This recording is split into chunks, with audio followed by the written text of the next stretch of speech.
ɛnɛ nso mepɛ sɛ yɛhwɛ nneɛma mmienu ɛwɔ yɛn adesua na ɛnɛ yɛbɛsua no.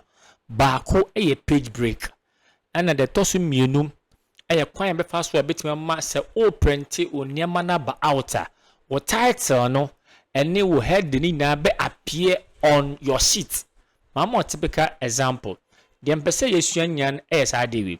On sɛ yɛfa yɛ document na wohwɛ mame zoom kakra na hwɛ adeɛ. On sɛ yɛwɔ October ɛwɔ ha se. Enti October ɛne the November ne nyinaa ɛwɔ one sheet. Yɛmpɛ ne saa. Yɛpɛ sɛ each sheet biara ne wɔ ne different month. Nti yɛdi month na yɛfɛ November bɛkɔ the next sheet. Ɛno yɛ baako a yɛbɛsua. Yɛtɔ so mmienu a mpɛ sɛ osua yɛ title wei na ɛwɔ so ase no. Sɛ mekɔ the next sheet pɛ ɛmba biom ɛno so ɛbɛyera. Mempɛ ne saa. Mepɛ sɛ me scroll through a the title no ɛka ɛsoro ase.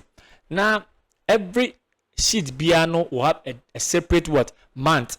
Na madwumadi na medi no ayɛ very simple. Ɛna adeɛ mpɛ sɛ yɛsua. Nti deɛ edi kan pɛ sɛ hwɛ yɛ kwan fa so betimi ama yɛ November no akɔ the next what sheet no so. Nti de here sɛ wobɛ click wɔ first November no ha say no so. Nti one no so click so yɛkɛ. Ne yɛnkɔ page layout nua so. Na afei yɛaba breaks. On say under breaks ne yɛwɔ den insert den breaks click so yɛkɛ. On say line bi apɛdem sɛ wohu ne yɛ a ɛma ne how yɛnkɔ den print preview hɔ no. Obon say ebeka October nko apɛ. On say we very simple. Outside no say ebom but uko print ya. Eye only what October nko apɛ na ɛwɔ. Say mame zoom na hwɛ ade. On say we na den October nko apɛ na aka ɛwɔ ha. Enti ye yi November na de call the next what? The next sheet. Simple. Yensa entwa so. Sempese ma December no so efimu a. Eno anseme mia first what? On say one. You will then first then December was say. Nti me mia one no so. The same procedure. Page layout and then breaks. Na me mia so. Eno so no me san call me print preview na. On say we then October. The next one then November. Say who a eno anseme me mia zoom enini.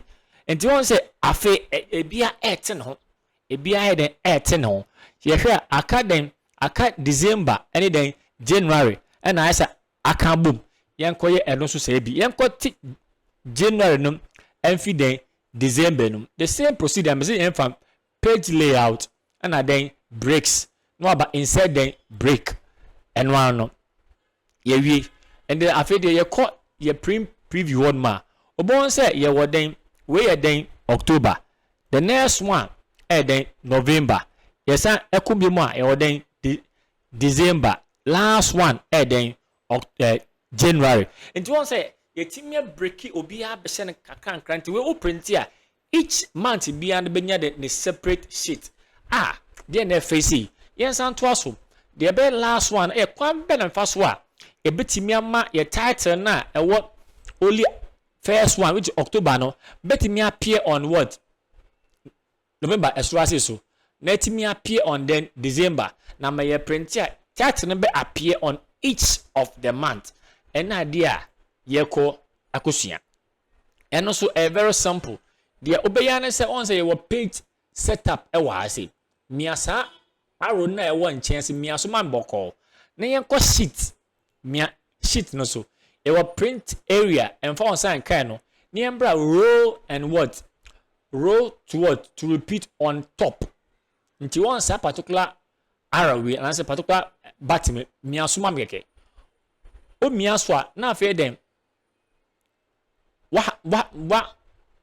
click wo ase simple wait ma fatun ko ade we fa ba kope o wi ano no mia we no so na waka den okay wa wi afi de ko ye tat no so ye ko the next one a obon say tat no head no e ho ke won say ye fa ba kope ye fa nsen ko fa ba ko no so enka ho on say si ama tat no ko aka be ko next on say eno ko aka tat no ko na aka head no na aka anti ye fa tat no so de enka ho enti yensa enko ho abium na afi enko ye sit no ho abium on say arrow no click so afi de yenfa way anyway nti on say malati 1 and then 2 na afei wɔsɛ emia so back yɛnya ka okay na afei yɛkɔ yɛ print preview wɔpɛ yɛ hwade bɛsi hɔ ɛsia ɔnsɛ ɛsia no title ɛne head na de aka deɛ na ɛfɛ si